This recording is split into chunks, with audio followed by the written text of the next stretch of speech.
Ministerio Jesucristo, Rey y Señor, con el licenciado José Arroyo.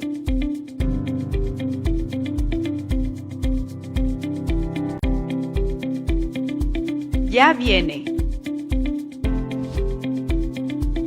Ministerio Jesucristo, Rey y Señor, con el licenciado José Arroyo.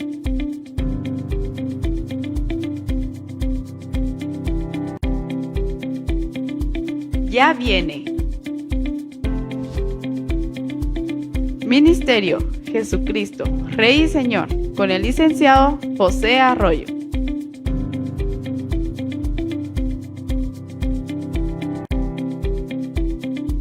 Ya viene. Ministerio Jesucristo, Rey y Señor, con el licenciado José Arroyo.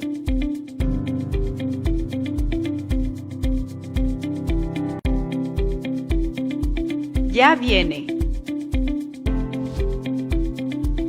Ministerio Jesucristo, Rey y Señor, con el licenciado José Arroyo.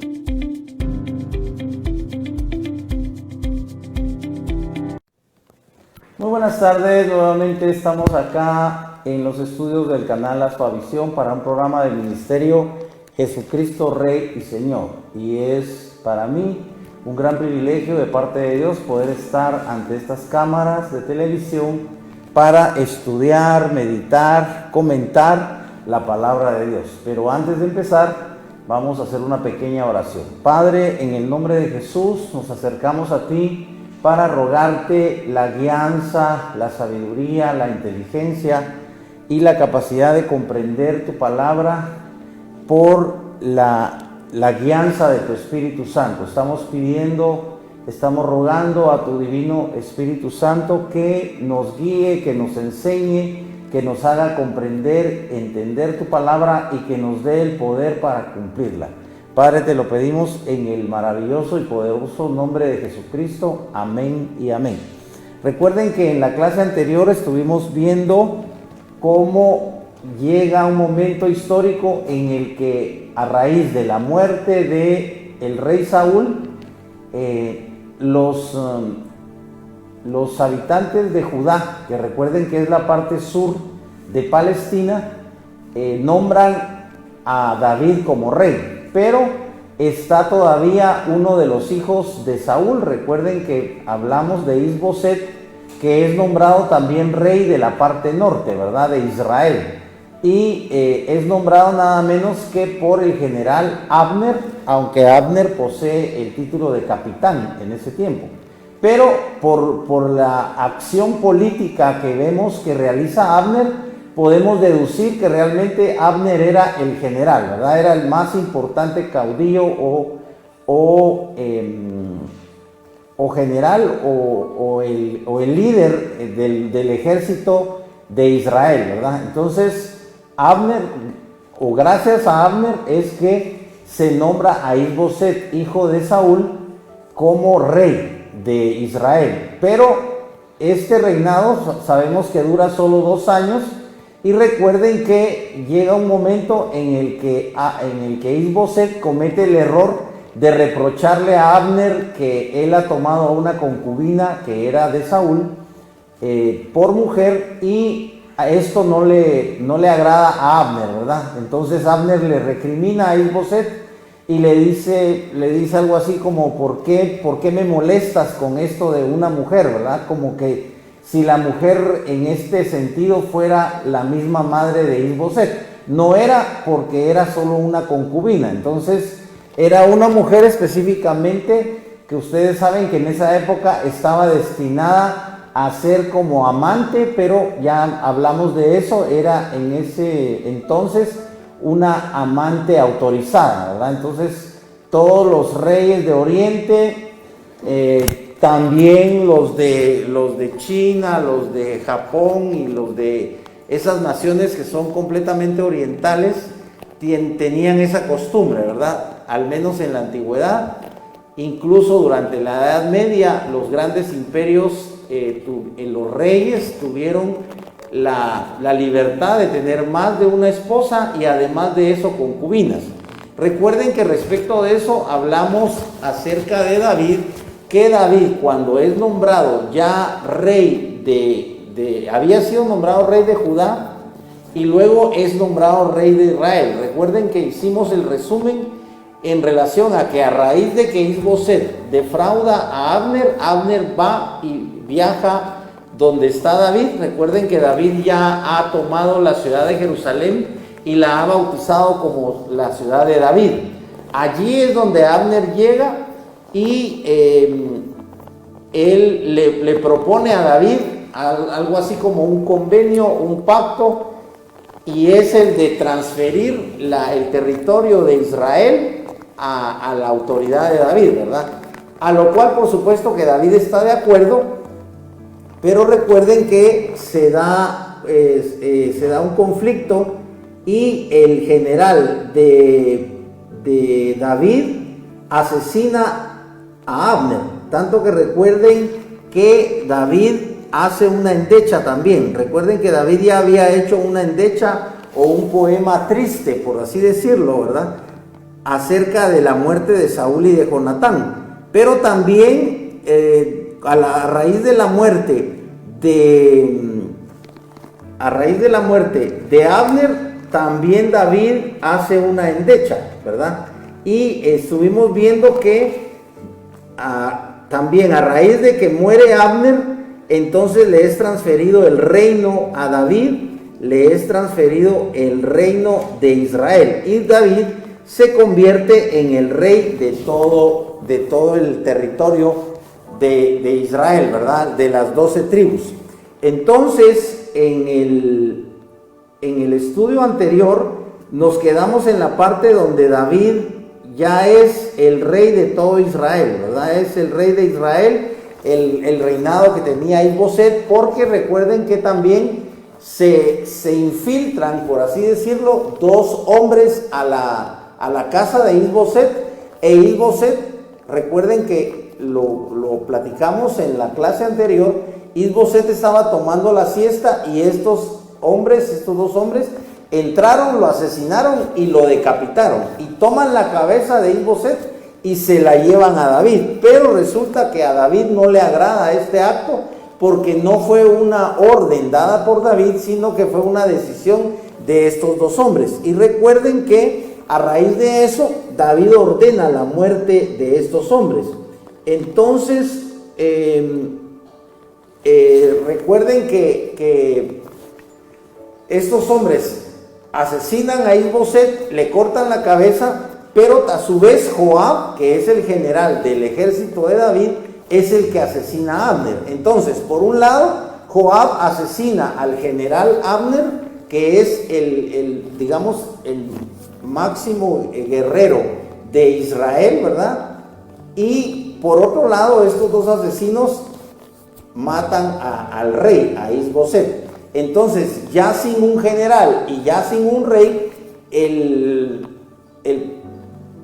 reino de Israel le es transferido a David. Entonces David se convierte en el rey de Israel. Dice que más o menos David tenía 30 años cuando es nombrado rey. Así que David comienza a reinar a los 30 años, y dice la escritura que reinó durante 40 años, ¿verdad? Por supuesto, al final de su vida es cuando él le transfiere el cetro del reinado a su hijo Salomón, pero ya vamos a llegar a esa parte. Mientras tanto, recuerden también que el mismo David toma concubinas, ya cuando él es nombrado rey, además de sus 3 esposas, porque recuerden que él tenía 2 esposas, y aprovechando que le fue transferido el reino de Israel, él solicitó que le devolvieran a Mical, que había sido su primera esposa. Entonces David no tiene, de eso platicábamos en la clase anterior, David no tiene ningún prejuicio, ninguna prohibición de parte de Dios, podríamos decir, a través de la ley, respecto de que el hombre tenga una sola esposa. Platicábamos acerca de eso, de que realmente la moral cristiana es, por supuesto, solamente hace 2000 años que normaron los apóstoles, especialmente Pablo, normaron la monogamia, ¿verdad? Porque en toda esa época existió la poligamia, ¿verdad? Ustedes saben que sobre todo las culturas paganas, como los mismos romanos y las culturas anteriores a los romanos, tenían esa libertad de tener varias esposas y de tener concubinas. Ahora vamos a entrar al capítulo 6, donde David, ya coronado rey de todo Israel, decide llevar el arca del pacto, porque este es uno de los actos en los cuales demuestra David su espiritualidad y demuestra David su fe, y de que a pesar de que David era un guerrero, era un general, fue en un momento dado, fue un guerrillero, digamos, porque estuvo en contra de Saúl, ¿verdad? Por razones que ya hemos platicado. Pero ahora David ya es el rey. Recuerden que a él le profetizan desde que Dios le hace ver al mismo profeta Samuel que debe ungir a David como rey. Entonces, 15 años atrás de su nombramiento o de su coronación, el profeta Samuel unge a David cuando David es sencillamente solo un pastor de ovejas. Y ya hemos platicado acerca del pasado del rey David. Ahorita estamos en el momento en el que el rey David comienza a reinar en todo Israel. Y la primera, vean qué interesante, porque la primera decisión que toma David es llevar el arca de la casa de Obed-Edom a una tienda que él tenía preparada. Vamos a leer aquí en la Biblia siempre estudiantiense el capítulo 6 del verso 1 en adelante para platicar acerca de esta decisión que por supuesto se puede considerar una decisión religiosa de parte de David, ¿verdad? Porque todo lo relacionado con la ley, todo lo relacionado con Dios, con el arca del pacto, con el tabernáculo, después con el templo, todo eso, ustedes saben que se considera religioso. Ese es otro tema, no podemos tocarlo ahora, pero tarde o temprano vamos a poder hablar acerca de la religión. Volvió David a reunir a todos los escogidos de Israel, 30,000. Y se levantó David y partió de Baala de Judá con todo el pueblo que tenía consigo para hacer subir de ahí el arca de Dios, la cual es llamada por el nombre de Yahvé de los ejércitos. Aquí aparece Sebaot, ¿verdad? Pero Sebaot quiere decir Jehová de los ejércitos. Y recuerden que esta versión, que es traducida directamente del hebreo, es la palabra el nombre que se le da a Dios no es Jehová, sino es Yahvé. Y en esta versión no aparece la latinización. Recuerden que el nombre de Dios no debía ser pronunciado y solo tiene consonantes, ¿verdad? La Y, la H, la V y la H. Entonces, posteriormente le agregaron las vocales para formar el nombre Yahvé. O sea, le agregaron dos vocales, la A y la E. De ese mismo nombre fue que, por así decirlo, le dieron también el nombre de Jehová, ¿verdad? Entonces, estos son nombres que se han como latinizado, porque seguramente se pronuncian de otra forma en el idioma hebreo. Dice de Jehová de los ejércitos, o Yahvé Sebaot, sobre la cual están los querubines. Colocaron el arca de Dios en un carro nuevo y se lo llevaron a la casa de Abinadab, que estaba en la colina. Usa y Ahío, hijos de Abinadab, o sea, eran sacerdotes, conducían el carro nuevo. Abinadab, recuerden que era sacerdote. Conducían el carro nuevo y lo sacaron con el arca de Dios de la casa de Abinadab, que estaba en la colina, y Ahío iba delante del arca. Si se dan cuenta, Ahío iba delante y parece que Usa iba atrás. Y David y toda la casa de Israel tocaban con alegría delante de Yahvé toda clase de instrumentos de madera de abeto, con arpas, salterios, panderos, flautas y címbalos. El salterio, recuerden que es un instrumento también de cuerda, que todavía existe. Pero el arpa, por supuesto, ustedes la conocen, no es el arpa moderna que es grande, sino que eran arpas, por así decirlo, que se podían agarrar con la mano y eran más pequeñas. Los panderos, las flautas y los címbalos, ustedes ya los conocen. El punto es que desde acá vemos que David ya tenía el concepto de la importancia de la música, porque recuerden que David era músico. David sabía tocar el arpa, y no solo sabía tocar el arpa, sino como era un ungido de Dios, cuando él tocaba el arpa, recuerden que él tocaba para Dios, y eso provocaba la manifestación de la presencia de Dios. Y esta presencia divina era la que, recuerden ustedes, que hacía que el espíritu malo que en ese entonces tenía Saúl, la Biblia dice que ese espíritu malo no era de parte del diablo, sino que era de parte de Dios. O sea, lo que pasa es que hay que entender que aún el diablo y todos los demonios están sujetos a Dios. Dios es la autoridad suprema. Recuerden, por ejemplo, en el caso de Job, dice que Satanás se presentó con los hijos de Dios. De ahí es donde algunos deducen que Satanás fue un hijo de Dios en algún tiempo, digamos al principio, pero después de la rebelión, por supuesto que, por así decirlo, dejó de ser hijo de Dios. Algunos pensamos que Satanás nunca fue un hijo de Dios, porque aunque en ese pasaje de Job dice que Satanás se presentó con los hijos de Dios, no implica forzosamente que Satanás haya sido un hijo de Dios, porque la Biblia lo llama querubín. O sea, Satanás era un querubín, era uno de los ángeles que tenía un rango muy elevado, ¿verdad? Sin embargo, recuerden que cuando él se rebeló, esto está en la Biblia, está en el Antiguo Testamento, el arcángel Gabriel fue el que lo echó, o sea, peleó con Satanás, que en ese tiempo era Luzbel. Recuerden que ese era uno de los nombres de Satanás.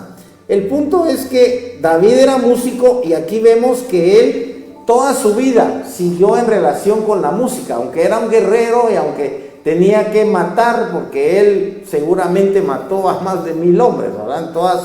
En toda su carrera como general y como capitán y como guerrero, él mató mucha gente.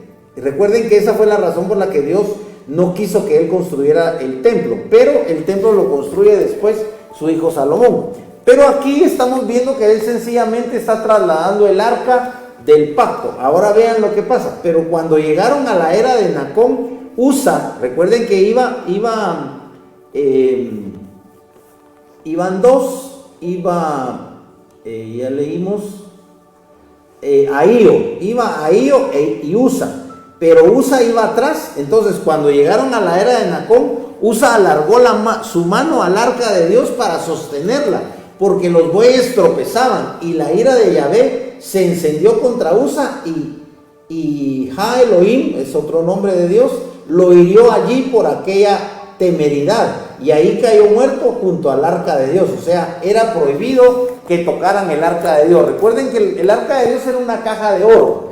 Por supuesto, era una caja de madera forrada de oro. Recuerden que el arca tenía una tapa que se llamaba propiciatorio, y sobre el propiciatorio había dos esculturas de dos serafines que estaban postrados uno frente a otro en el propiciatorio. Pero todo el arca, recuerden que tenía unas argollas, y a la vez las argollas eran atravesadas por unos palos que también estaban cubiertos de oro. Toda el arca era de oro, toda era de oro, y esos palos o esas varas también eran de oro. Lo que ni David, ni los ancianos, ni nadie pensó en consultar cuál era la forma correcta de llevar el arca. Y él, sin tener malas intenciones, el rey David autorizó seguramente que llevaran el arca en una carreta, ¿verdad? La carreta ni siquiera iba tirada por caballos, sino que era tirada por bueyes, o sea, como para ir más lento, ¿verdad? Sin embargo, no era la forma adecuada de jalar o de tirar de la carreta. No tenía que ir en carreta, pero eso lo descubre David ya después. Pero aquel día David tuvo temor de Yahvé y dijo: ¿cómo podrá venir a mí el arca de Yahvé? Y David no quiso trasladar el arca de Yahvé consigo a la ciudad de David, sino que la hizo llevar a casa de Obed-edom geteo. Y el arca de Yahvé estuvo en casa de Obed Geteo 3 meses. Y bendijo Yahvé a Obed, Edom y a toda su casa. ¿Se dan cuenta? Entonces, en ese tiempo, el arca del pacto era una caja física y representaba la presencia de Dios. Por eso es que no debían tocarla, porque tocar el arca significaba como tratar de tocar a Dios. Recuerden que hasta hay un dicho que no es bíblico, sino que es popular, que no podemos tocar a Dios con las manos sucias. No se refiere a que estemos con lodo o que tengamos basura en las manos. Se refiere a nuestras manos son fundamentalmente con las que nosotros hacemos todos. Entonces, los asesinos, aunque tengan manos limpias, los asesinos tienen sangre en sus manos. Por supuesto, no se mira la sangre, pero si son asesinos, tienen sangre en sus manos. Los ladrones tienen el robo, ¿verdad?, en sus manos. Tienen el botín, le llaman ellos. Aunque lógicamente nadie sabe que son ladrones. Como decimos en Guatemala, nadie les da color, ¿verdad? Pueden ser ladrones muy bien vestidos. De hecho, ustedes saben que en Guatemala no es nada nuevo que muchos políticos de los diferentes poderes son acusados, casi que en cada administración son acusados de ladrones, ¿verdad? Sabemos el caso de la expresidenta Rosana Valdetti y del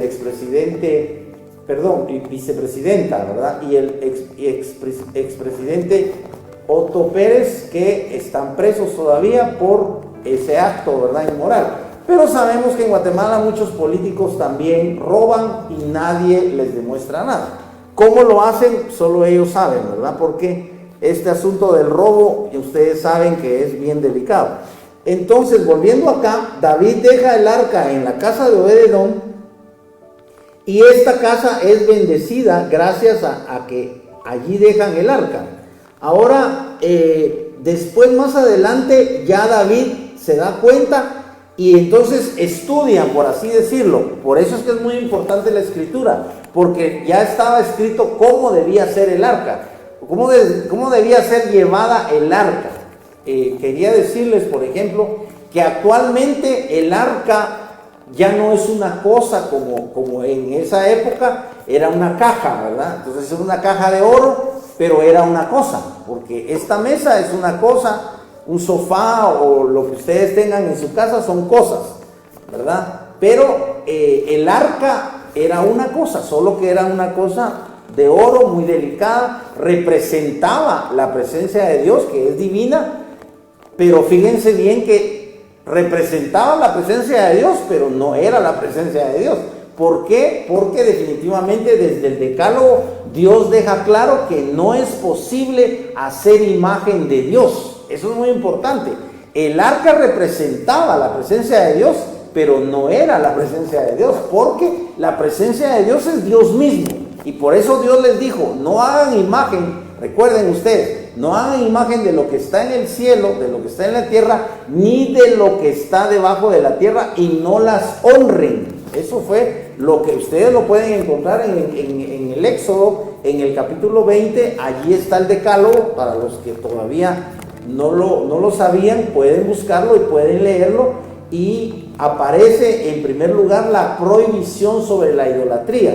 Así que la caja, que es el arca, que en ese tiempo existía, porque ustedes saben que el arca se perdió, ya no se sabe dónde está, no se sabe, el arca está perdida, el arca ya no existe. Algunos conspiradores creen que el arca la tienen escondida en el área 51, que ustedes saben que es un área que está restringida a todo el mundo en los Estados Unidos, en un desierto, creo yo, de Nuevo México, y allí hay una gran extensión de terreno, que ustedes saben que hay bodegas, y que está el mito de que ahí tienen naves espaciales que han caído, ahí tienen esqueletos o restos de extraterrestres, e incluso dicen que tienen extraterrestres vivos, pero todo es una conspiración, ¿verdad? No se sabe realmente qué hay en el área 51, y creen que ahí en el área 51 tienen escondida el arca del pacto, pero el arca se perdió. Ahora, en esta época el arca es real, el arca está ahí y representa la presencia de Dios, no se puede tocar. En la época actual, ¿cuál sería la presencia de Dios?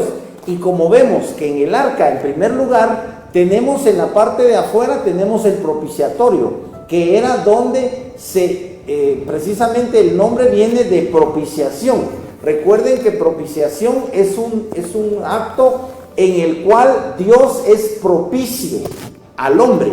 Pero ¿qué se requiere para que Dios sea propicio al hombre? Se requiere del sacrificio, porque el que estableció el sacrificio como paga del pecado fue Dios. O sea, el que normó en primer lugar la forma en la que tú y yo podíamos acercarnos y podemos acercarnos a Dios es Dios. Por eso es que las religiones no funcionan, porque las religiones tratan de unir al hombre con Dios, pero es un esfuerzo humano. Es el esfuerzo que el hombre hace por unirse con Dios, pero ese esfuerzo es en vano, porque la misma Escritura, si tú buscas la definición de religión en la Biblia, la definición de religión en la Biblia no tiene nada que ver con Dios. Es increíble. Dice que la religión verdadera es socorrer a los huérfanos y a las viudas en sus tribulaciones. O sea, la religión verdadera, según la Biblia, es que tú y yo socorramos, ayudemos a los huérfanos y a las viudas. La ayuda a los huérfanos y la ayuda a las viudas, según la Biblia, es muy importante. Y es tan importante que recuérdate que el diezmo hebreo antiguo, o sea, el diezmo de la época antigua hasta la aparición de Cristo, el diezmo había que dividirlo en 5 partes. Y recuerda que el diezmo solo pertenecía a los levitas. Y el diezmo de los levitas pertenecía solo a los sacerdotes, porque todos los levitas servían en el templo o en el tabernáculo, pero de estos levitas elegían a los sacerdotes. Entonces, todos los sacerdotes eran de la tribu de Leví, pero no todos los levitas eran sacerdotes. Entonces, solo a los sacerdotes y a los levitas que servían en el tabernáculo o en el templo, a ellos les pertenecía el diezmo.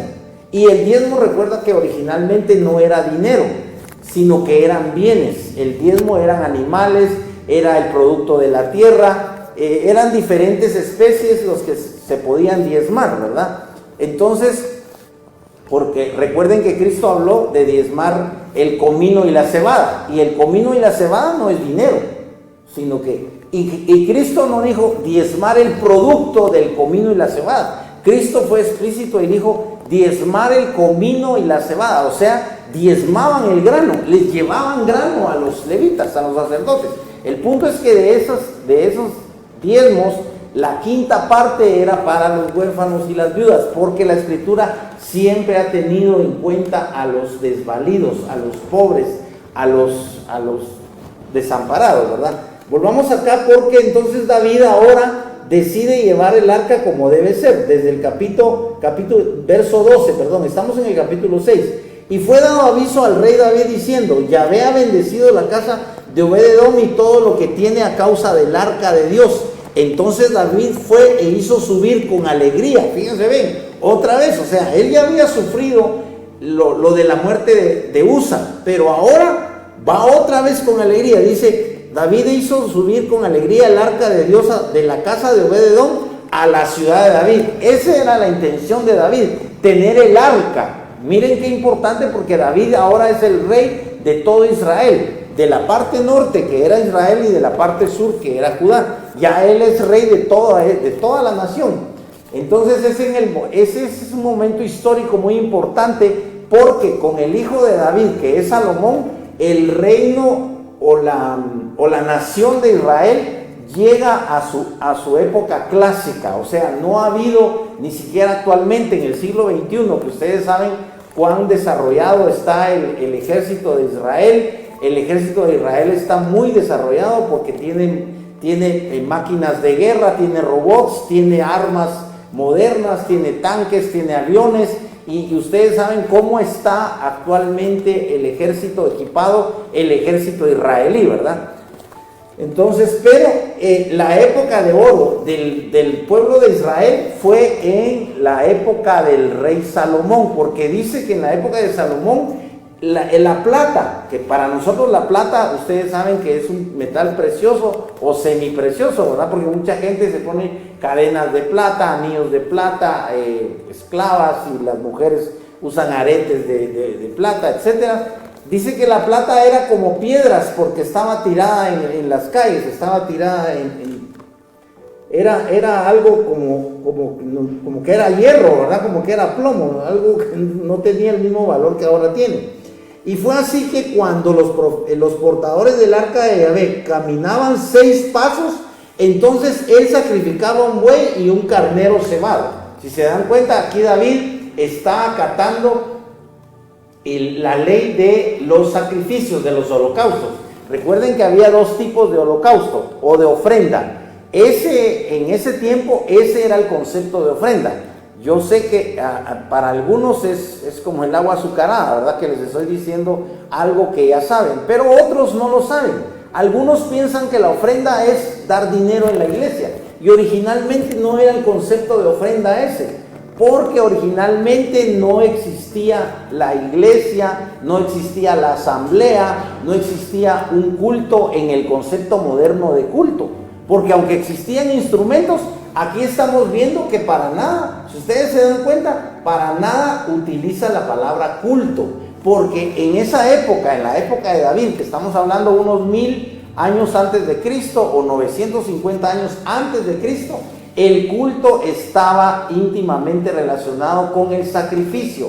Y la ofrenda, entre comillas, no era dinero. Ustedes no le llevaban dinero al sacerdote. La ofrenda era para Dios, y lo que había que ofrecerle a Dios era una víctima. Esa víctima tenía que morir, por eso se llama víctima. Tenía que morir ese animal, puede ser un cordero, puede ser un carnero. Aquí dice que él ofreció carneros.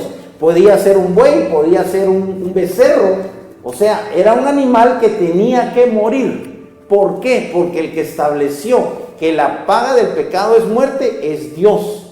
Y el que estableció que sin derramamiento de sangre no se hace remisión de pecado. O sea, eso lo estableció Dios, no fue decisión de los hombres. Por eso es que debemos ver qué cosas de la religión, entre comillas, son establecidas por Dios y qué cosas de la religión son establecidas por los hombres. Por ejemplo, es solo un ejemplo, no estoy tratando de criticar. El hecho de que los católicos se persinen es un acto que ha venido de generación en generación. No sabemos cuántos siglos tiene la Iglesia Católica de haber introducido dentro de sus tradiciones el que si tú eres católico te tienes que persinar ante una iglesia. Cuando entras a la iglesia o al templo o a la capilla, tienes que persinarte. Generalmente en algunas, sobre todo en Europa, hay una pequeña fuente que tiene agua, que es agua bendita, entre comillas. Yo no te tengo que enseñar todo eso porque muchos evangélicos fuimos católicos y sabemos que se mojan los dedos en el agua bendita y se persinan. Y algunos hasta se hincan o doblan la rodilla para entrar. Esas son costumbres que si tú buscas en la escritura no aparecen. Entonces tú tienes que tener la capacidad de saber cuáles tradiciones son bíblicas y cuáles no. La escritura, por ejemplo, ya lo hemos dicho, dice honra a tu padre y a tu madre. Eso es bíblico. Pero el 10 de mayo o el Día del Padre no es bíblico. Eso es una fiesta del mundo, y por supuesto cabe dentro de honrar al padre y a la madre. Pero ojo, tú no estás limitado para honrar a tu padre y a tu madre solo una vez al año. Solo el 10 de mayo no está bien que tú le regales algo a tu mamá. O solo el Día del Padre, que creo que es en junio, no sé, le regales a tu papá. Eso es una costumbre del mundo.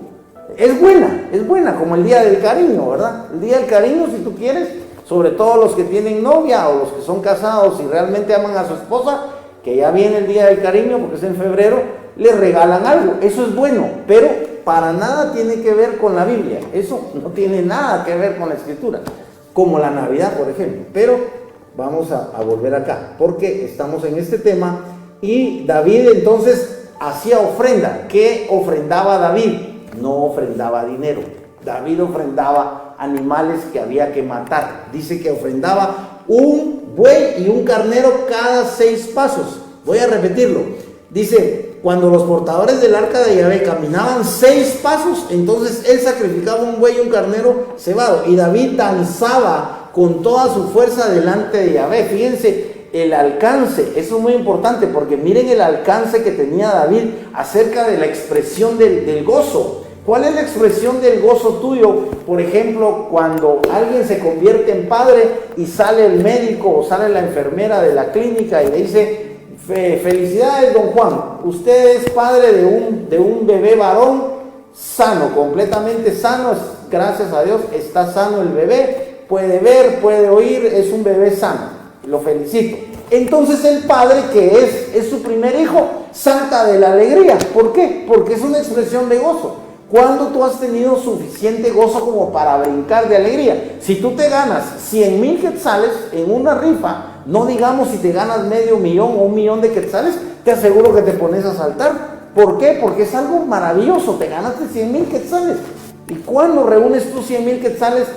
Si ganas 5,000 ni te alcanza para todo el mes, o aunque ganes 10,000 nunca te alcanza, o aunque ganes 20,000. Acabo de leer yo la noticia de que eso no es nada del otro mundo. La esposa de Arzú Junior, ¿verdad?, que es diputado y que se había lanzado para la presidencia, pero recuerden que lo votaron, ¿verdad?, lo sacaron de los candidatos a presidentes. La esposa de Arzú dice que gana 300,000 quetzales al año, o sea, gana 25,000 quetzales al mes, la esposa del diputado Arzú.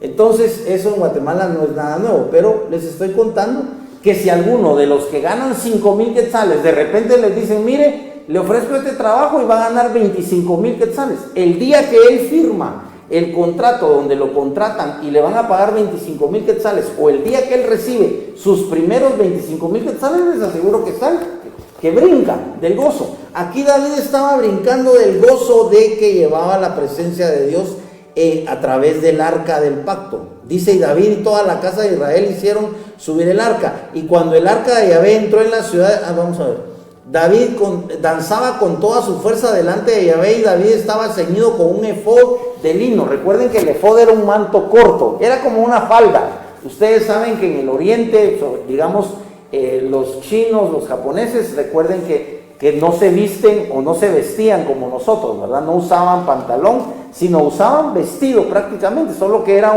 un tipo de manto varonil, pero era un vestido. Entonces, esto de los mantos es un atuendo, es una moda, entre comillas, de la antigüedad de Oriente, ¿verdad? Entonces, en este caso el efod era como un manto, solo que corto.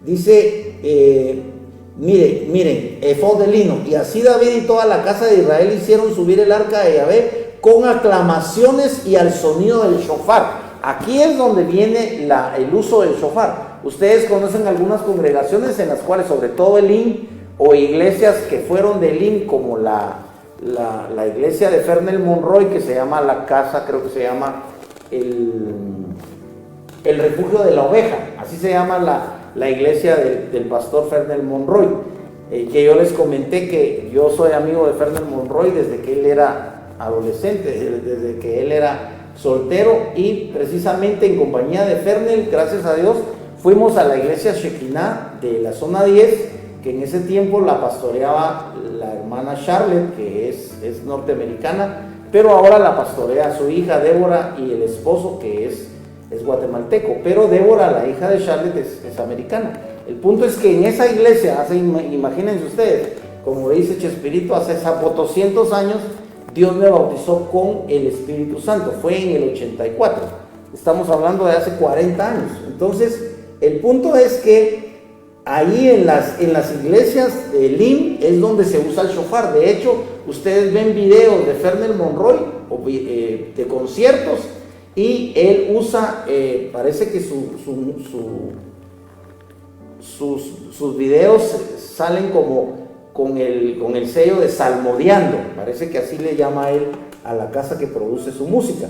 El punto es que se usa mucho el shofar porque el shofar está aquí relacionado, y cuando el arca de Yahvé entró en la ciudad de David, Aconteció que Mical, hija de Saúl, miró por la ventana y viendo al rey David saltando y danzando delante de Yahvé, lo despreció en su corazón. De aquí viene el desprecio o el menosprecio, que recuerden que Mical ya estaba casada con otro hombre. Y sin embargo David, cuando fue coronado rey, él pudo haberla dejado ahí, y sin embargo la llevó con él y prácticamente la hizo una de sus esposas. Y ella no agradeció eso, sino que aquí nos damos cuenta que ella menospreció a David. Y por ese menosprecio que ella hizo contra David, porque David danzaba, la escritura dice que ella quedó estéril y nunca más pudo tener hijos. ¿Se dan cuenta? Es muy delicado, porque hay gente que es declaradamente enemiga del evangelio, y hay gente a la que le cae mal, o como decimos en Guatemala, ¿verdad? Le cae mal que haya una iglesia evangélica a la par y que esté la música cristiana a todo volumen. Por cierto, también algunos pastores, como dicen los mexicanos, se pasan, ¿verdad? O sea, algunos pastores le ponen demasiado volumen a la música, y el punto es que los vecinos de toda la cuadra tienen que escuchar esa música. Por supuesto, no todos los vecinos de una cuadra donde haya una iglesia evangélica son evangélicos. Hay católicos, hay ateos, hay testigos de Jehová, hay de las diferentes religiones. El punto es que despreciar la música cristiana es delicado porque está dedicada a Dios, ¿verdad? Entonces, en este sentido, David estaba danzando porque estaba dedicando a Dios esa expresión de júbilo, de gozo, que le provocaba a David llevar el arca. Vamos a adelantar un poco porque ya se nos fue el tiempo. Ahora, fíjense bien lo que hace, aquí llega hasta el 19, vamos a ver, del 12 al 19, vamos a terminar de leer acá. Y fue dado aviso al rey David diciendo, vamos a ver, en el 17 llevan el arca. Y cuando David acabó de hacer subir el holocausto y las ofrendas de paz, bendijo al pueblo. Fíjense bien, David hizo elevar holocaustos y ofrendas de paz delante de ella. A ver, si se dan cuenta, esa era la ofrenda. La ofrenda era holocaustos, eran sacrificios de animales. Cuando David acabó de hacer subir el holocausto y las ofrendas de paz, bendijo al pueblo en el nombre de Yahvé de los ejércitos y repartió a todo el pueblo. Si se dan cuenta, a toda la multitud de Israel, ¿cuántos miles podían ser? Imagínense, tanto a hombres como a mujeres, a cada uno una torta de pan, una torta de dátiles, una torta de pasas. Luego todo el pueblo se marchó cada uno a su casa. Pero al regresar David para bendecir su casa, Mical, hija de Saúl, ahí es donde leemos lo que dijo Mical, ¿verdad? Y lo que le pasó. Ahora, en el verso 21 y 22 es donde Mical le reprocha eso a David. Ahora vamos a adelantarnos al capítulo 7, verso 5, donde aparece el pecado de David. Solo vamos a leer acerca del pacto con David. Capítulo 7, verso 1. Aconteció que cuando ya el rey habitaba en su casa, recuerden que el rey de Tiro, recuerden que hemos hablado de eso, el rey de Tiro, que Tiro es una ciudad portuaria o una ciudad en la costa, que está en la costa del Mediterráneo. Para ustedes es este lado, ¿verdad? Porque es el oeste. Está Tiro, está un poquito al norte, ¿verdad? Y el rey de Tiro, recuerden que le mandó a David madera y le mandó piedras para construir su casa. Aquí estamos viendo que David ya está en su casa. Dice, cuando el rey habitaba en su casa, después que Yahvé le había dado reposo de todos sus enemigos en derredor, el rey dijo al profeta Natán: he aquí yo habito en casa de cedro, pero el arca de Dios está entre cortinas. Y Natán respondió al rey. Fíjense la actitud de David, la decisión de David, pero se lo consulta a Natán. Y en ese momento Natán le da una opinión humana, no le da una opinión de Dios, le da una opinión humana. La opinión fue: ve, haz todo lo que está en tu corazón porque Yahvé está contigo.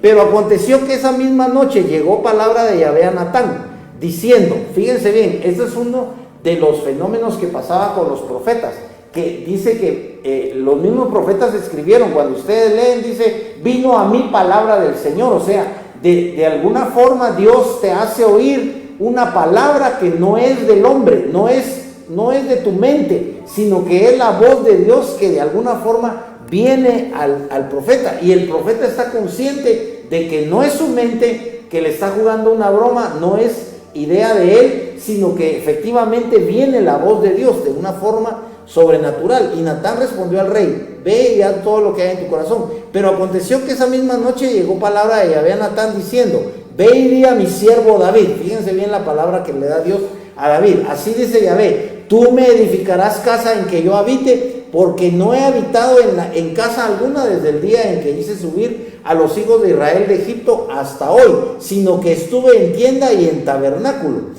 Donde quiera que he estado yendo con todos los hijos de Israel, ¿acaso he hablado palabra con alguna de las tribus de Israel, a quien haya mandado apacentar a mi pueblo Israel, para decirles: ¿por qué no me edificáis una casa de cedro? Ahí está hablando Dios y le está preguntando a David: ¿acaso yo he mandado que se haga casa? Porque la autoridad es Dios. Lo que pasa es que nosotros ya no tenemos fe, y los líderes religiosos a veces hacen cosas en nombre de Dios, y vemos que la historia está plagada de actos de los hombres en nombre de Dios, pero que a Dios no se le han ocurrido. O sea, por ejemplo, no es por atacar a los católicos, pero ustedes saben de la Santa Inquisición. ¿En qué momento Dios dio la orden de que conformaran o fundaran la Santa Inquisición para juzgar a aquellos que consideraban herejes? Que recuerden que dentro de esos herejes sí había brujas, sí había brujos, pero también había gente que no estaba de acuerdo con la doctrina católica, y solo por eso los mataban, los quemaban. Dice aquí el Señor está hablando: y ahora pues así dirás a mi siervo David: así dice Yahvé Sabaoth, o sea, Jehová de los ejércitos: yo te tomé del redil de seguir tras el rebaño para que fueras caudillo sobre mi pueblo Israel, y he estado contigo en todo cuanto has andado, y he cortado de tu presencia a todos sus enemigos, y te haré un gran nombre, como el nombre de los grandes de la tierra. Asimismo he dispuesto un lugar para mi pueblo, para Israel, y yo lo he plantado para que habite en él, y no sea más removido, ni los hijos de iniquidad continúen oprimiéndolo como al principio, como desde el día en que puse jueces sobre mi pueblo Israel, y te daré descanso de todos sus enemigos. Y además Yahvé te hace saber que Yahvé te edificará casa. Cuando tus días sean cumplidos y duermas con tus padres, entonces levantaré a tu descendiente después de ti, el cual saldrá de tus entrañas, y afirmaré su reino. Él edificará casa en mi nombre, y yo afirmaré el trono de su reino para siempre. O sea, está hablando de Salomón. Desafortunadamente ya se nos fue el tiempo, pero vamos a dar gracias porque esta palabra ha sido de mucha bendición, y esperamos que los televidentes puedan en algún momento, si no durante la clase, tal vez después, puedan tomar su Biblia, puedan consultar si lo que yo dije es bíblico o no, y si les ha servido de bendición, bendito sea Dios, porque ese es el propósito, que cada uno de los televidentes pueda tomar la Biblia y pueda leer, incluso pueda ver mapas de geografía, dónde estaba ubicado, cómo era el reino de David, ¿verdad? Cómo estaban dispuestas las tribus, cuáles eran las naciones o los imperios que estaban alrededor, ¿verdad? Dónde estaban los sirios, dónde estaban los babilónicos, dónde estaba Siria, ¿verdad? Que todo para ustedes es este lado, ¿verdad? Porque Siria está aquí, Babilonia está por acá. Recuerden que en la Mesopotamia surgió la vida. En la Mesopotamia es donde está el Tigris y el Éufrates, y como el Génesis habla del Tigris y el Éufrates, aquí creen en la Mesopotamia que surgió la vida, ¿verdad? Y toda esa región era Babilonia, ¿verdad? Entonces, más allá estaban los asirios, que vamos a ver en su momento dado. Y eso es muy interesante y es muy importante que los televidentes puedan investigar. Bien, vamos a dar gracias en esta tarde. Padre, te damos infinitas gracias por tu palabra, Señor. Sobre todo, estamos dándote gracias por la persona divina de Jesucristo, porque ahora Jesucristo mismo es el arca divina tuya, pero ya no en forma de una caja cubierta de oro, sino Jesucristo es una persona divina, que vino hace 2000 años en forma de un hombre de carne y hueso, padeció y fue sepultado, como dice el credo, pero resucitó al tercer día. Padre, te damos infinitas gracias porque por esa resurrección, dice tu palabra, que nosotros somos más que vencedores por medio de Cristo, por medio de aquel que nos llamó de las tinieblas a su luz. Padre, estamos orando para que Cristo siga haciendo esa obra maravillosa, que siga con ese ministerio divino maravilloso que es la salvación de la humanidad. Estamos rogándote sobre todo, Señor, que sea Cristo mismo el que se revele a cada uno de los televidentes. Allí si tú estás en tu casa, en tu sala o en tu trabajo y estás escuchando este programa, yo te invito para que si no has abierto la puerta de tu corazón a Cristo Jesús, en esta tarde tú le digas: Señor Jesús, perdóname, quiero que estés en mi corazón, en mi alma, quiero que entres en mi vida y que limpies mi alma de pecado. Quiero que me hagas una nueva criatura y que me hagas un hijo verdadero y genuino de Dios. Padre, en el nombre de Jesús, que opere tu Espíritu Santo allí en las vidas de los televidentes, la convicción de que tu palabra trae el mensaje de salvación. Tu palabra siempre nos remite a Cristo Jesús, porque la palabra aquí nos habla acerca del arca del pacto, y el arca actualmente es Jesucristo. Dentro del arca estaba nada menos que el maná, y Cristo es el maná que fue enviado del cielo. Dentro del arca estaban las leyes, las tablas de la ley, y Cristo es la palabra encarnada. Y también dentro del arca estaba la vara de Aarón, que representaba al sacerdocio levítico, y Cristo es el sumo sacerdote. Toda el arca representa a Cristo. Hermano, en esta tarde, si tú te rindes a Cristo, obtendrás la salvación, obtendrás el perdón de tus pecados y obtendrás la vida eterna. Padre, en el nombre de Jesús, oramos también y te damos infinitas gracias por la obra de tu Espíritu Santo en las vidas de los televidentes, para convencerlos de pecado, de justicia y de juicio. Pero también, Señor, oramos pidiendo la misericordia de tu Espíritu Santo para tocar con su dedo divino el cuerpo de aquellos que están enfermos, la mente de aquellos que tienen problemas psicológicos, Padre, para que sean renovados, que sean restaurados, que sean sanos por el poder de tu Espíritu Santo, por la obra de Jesucristo en la cruz del Calvario. Padre, te damos infinitas gracias en esta tarde, en el nombre de Jesús. Amén y amén.